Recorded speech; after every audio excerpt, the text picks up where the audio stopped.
Salute Shreyas Iyer. RCB 2025 সালে champion হয়েছে ঠিকই, কিন্তু পাঞ্জাব কিংসের সেই শ্রেয়াস আইয়ার ভক্তদের মন জিতে নিল। কারণ 11 বছর ধরে আইপিএল এর ফাইনালে উঠতে পারেনি সেই পাঞ্জাব কিংস। শ্রেয়াস আইয়ারের হাত ধরে এই মরশুমে অর্থাৎ 2025 আইপিএল এ ফাইনাল খেললেন পাঞ্জাব কিংস।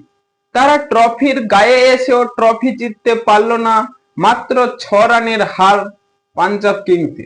কিন্তু তাদের সেই শ্রেয়াস আইয়ার যে তাদেরকে ফাইনালে পৌঁছে দিয়েছে, সেটাই তাদের অনেকটাই বড়।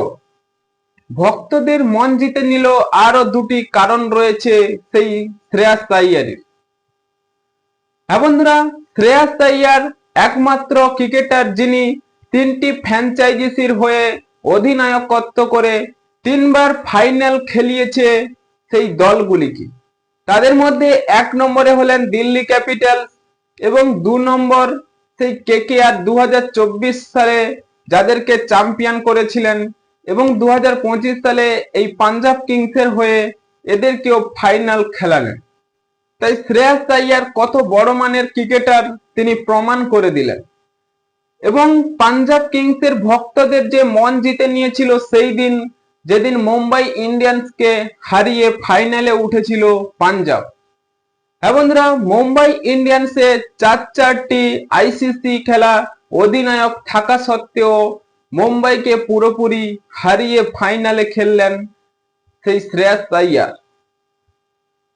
আইসিসি অর্থাৎ যারা অধিনায়ক করেছে সেই রোহিত শর্মা, সূর্যকুমার যাদব, জাসপ্রীত বুমরা এবং হার্দিক পান্ডিয়ার মতো এইসব ক্রিকেটার যারা একটি দলে রয়েছে, তাদেরকে হারিয়ে পাঞ্জাব কিংস দুর্দান্ত জয় পেল সেই শ্রেয়াস আইয়ারের হাত ধরে।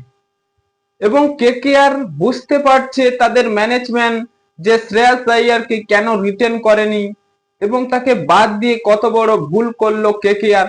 সেই শ্রেয়াস আইয়ার পাঞ্জাব কিংসকে ফাইনালে খেলালো এবং ট্রফি জয় না করলেও অর্থাৎ রানার্স করেছে। তো বন্ধুরা, গত মরশুমে কেকেআর যদি ভালো কিছু করতে চায় আইপিএল এ, তাহলে শ্রেয়াস আইয়ারকে অবশ্যই আনতে হবে। এবং আপনাদের কি মনে হয় শ্রেয়াস আইয়ার এলে কতটাই লাভ হবে? এখনই আপনাদের মতামত কমেন্ট বক্সে লিখে জানিয়ে দিন এবং চ্যানেলটি সাবস্ক্রাইব করে আমাদের পাশেই থাকুন। ভিডিওটি শেষ পর্যন্ত দেখার জন্য আপনাকে অসংখ্য ধন্যবাদ।